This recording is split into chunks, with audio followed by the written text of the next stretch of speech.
Halo teman-teman, kali ini kita akan belajar elipsoida.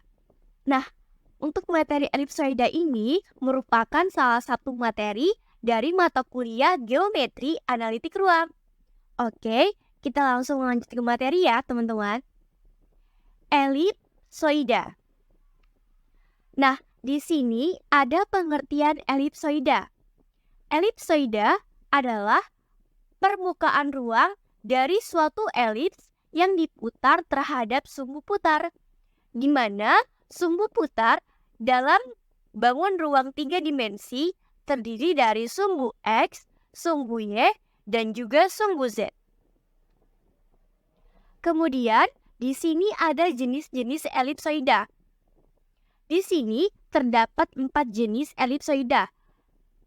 Yang pertama, elipsoida triaksial, di mana ketika A-nya itu lebih dari B dan B itu lebih dari C, di mana sumbu X kita ganti dengan A, sumbu Y kita ganti dengan B, dan sumbu Z kita ganti dengan C. Kemudian yang kedua, ada elipsoida oblat, di mana ketika A itu sama dengan B dan B itu lebih dari C. Kemudian yang ketiga ada elipsoida prolat, di mana ketika A itu sama dengan B, B itu kurang dari C. Kemudian yang terakhir ada elipsoida bola, di mana ketika A sama dengan B dan B itu sama dengan C. Kemudian di sini ada keterangan garis, di mana ketika garis itu berwarna merah itu dinamakan dengan A, garis hijau dinamakan dengan B, dan garis biru dinamakan dengan C. Kemudian di sini ada bangun ruang dari elipsoida triaksial. Teman-teman bisa lihat bangunan ini bahwa di sini terdapat panjang A ini lebih besar daripada panjang B, dan panjang B ini lebih besar dari panjang A. Kemudian untuk bangun ruang dari elipsoida oblat, teman-teman bisa lihat di sini bahwa panjang A itu sama dengan panjang B.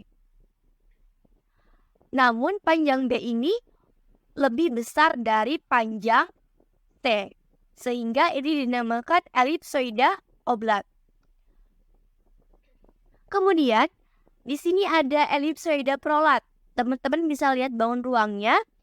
Di sini terdapat bahwa panjang A itu sama dengan panjang B. Dan panjang B ini kurang dari panjang C. Sehingga ini bisa kita namakan yaitu elipsoida prolat. Kemudian ada elipsoida bola. Teman-teman bisa lihat gambarnya di sini bahwa di sini panjang A itu sama dengan panjang B, dan panjang B ini sama dengan panjang C, sehingga bangun ruang ini dinamakan elipsoida bola. Nah, kemudian di sini ada persamaan elipsoida. Persamaan elipsoida yaitu X kuadrat per A kuadrat ditambah Y kuadrat per B kuadrat ditambah Z kuadrat per C kuadrat sama dengan 1. Di mana A, B, C itu lebih besar dari 0.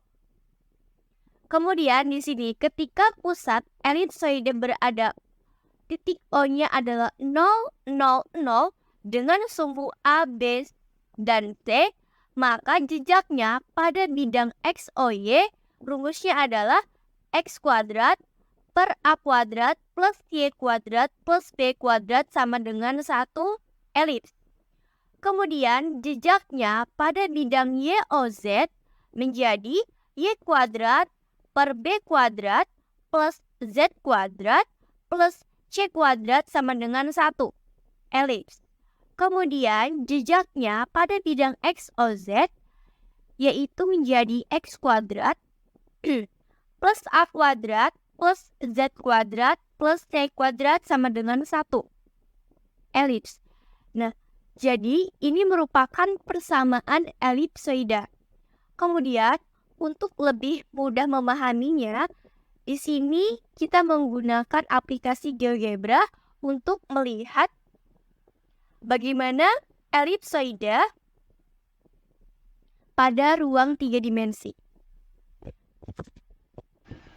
Oke, jadi di sini kita mempunyai bangun ruang elipsoida, di mana untuk tanda panah yang berwarna merah ini merupakan sumbu X yang kita namakan A. Kemudian untuk tanda panah yang berwarna hijau ini merupakan sumbu Y yang kita namakan B. Kemudian untuk tanda panah yang warna biru ini merupakan sumbu Z yang kita namakan C. Untuk bangun ruang ini merupakan elipsoida triaksial karena panjang A itu lebih besar daripada panjang B dan panjang B itu lebih besar daripada panjang C.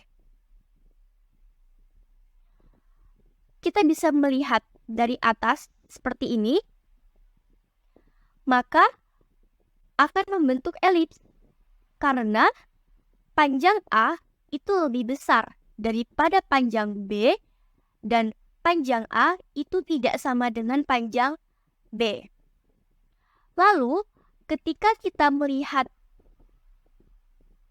seperti ini, maka akan membentuk seperti elips juga karena panjang A itu lebih besar daripada panjang C dan panjang A itu tidak sama dengan panjang C, sehingga ini dinamakan elipsioida triaksial.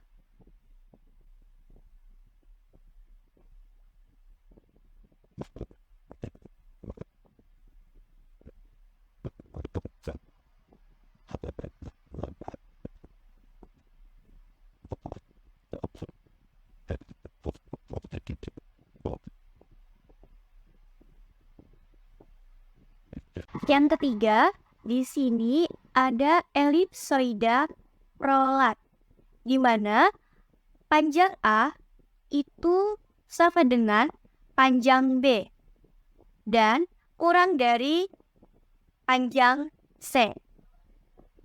Di sini terlihat bahwa panjang C ini lebih besar daripada panjang A dan panjang B karena panjang A itu sama dengan panjang B.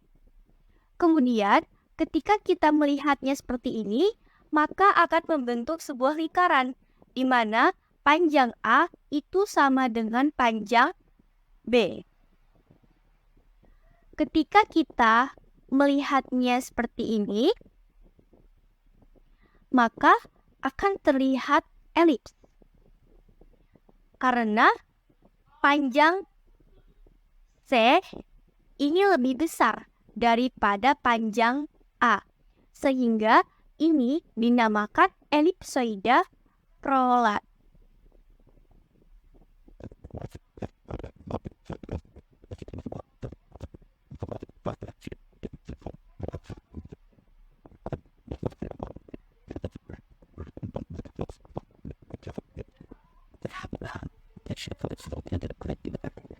Jadi, yang ketiga, di sini ada elipsoida prolat, di mana panjang A itu sama dengan panjang B.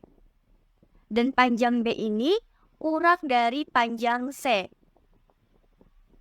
Di sini terlihat bahwa C itu lebih besar dari A dan B, karena A itu sama dengan B.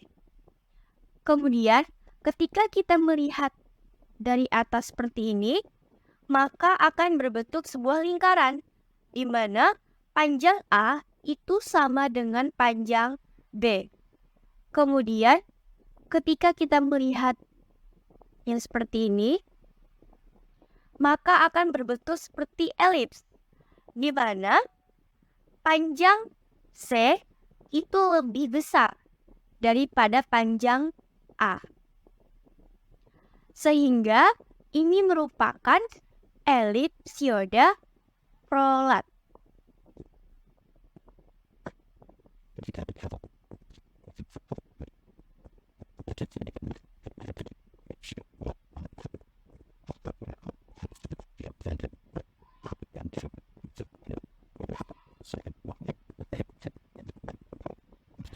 Jadi, di sini yang keempat ada elipsoida bola, di mana panjang A itu sama dengan panjang B sama dengan panjang C. Kemudian, ketika kita putar seperti ini, maka akan berbentuk sebuah lingkaran, di mana panjang A itu sama dengan panjang B. Kemudian ketika kita melihatnya dari sini, maka dapat kita lihat bahwa ini menggambarkan bundaran ya teman-teman, di mana panjang A itu sama dengan panjang C. Sehingga buat elipsoida bola ini, ketika kita melihat dari sisi manapun, tetap di mana A itu sama dengan B, B itu sama dengan C. Sehingga ini dinamakan elipsoida bola.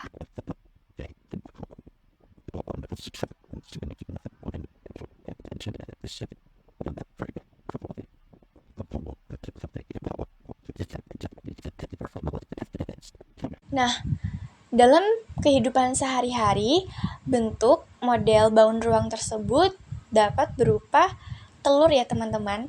Karena telur itu bentuknya hampir mirip seperti elips atau elipsoida. Oke teman-teman, mungkin cukup sekian materi kali ini. See you next video, bye-bye.